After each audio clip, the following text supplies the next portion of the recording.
Welcome to our channel. Today we how to subscribe to Glide for app building on Google Sheets, beginner guide step by step clearly. To get started with Glide for app building on Google Sheets, first, open your web browser. Next, navigate to the Glide website by typing glideapps.com in the address bar. Once on the home page, locate the Get Started button and click on it. This will direct you to a sign up page. If you already have an account, simply log in using your existing credentials.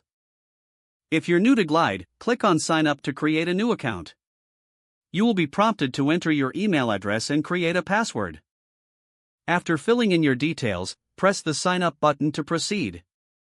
Glide may send you a confirmation email. Check your inbox for an email from Glide and follow the verification link provided. Once verified, return to the Glide website and log in with your credentials. After logging in, you will be taken to your dashboard. To build your first app, click on the New Project button. Next, select Google Sheets as your data source. You will be prompted to connect your Google account for access. Review the permissions requested and click Allow to proceed. Now, you will see a list of your Google Sheets. Select the sheet you wish to use for your app and confirm your selection. Glide will begin creating your app based on the selected Google Sheet.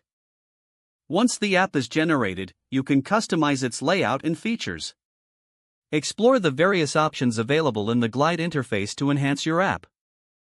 When you're satisfied with your creation, click on the Publish button to share your app. Finally, familiarize yourself with the Glide dashboard for managing your apps in the future. If the page does not load, refresh the browser or try again in a private or incognito window. Make sure you are using the correct email address, then retype it carefully to avoid small typos. If your password is not accepted, use the reset option and create a new strong password you can remember. Check your spam folder for verification or security emails, then complete any requested confirmation steps. Enable two-factor authentication if available to improve account security and reduce unauthorized access risk. Don't forget to like this video and subscribe to our channel for more step-by-step tech guides.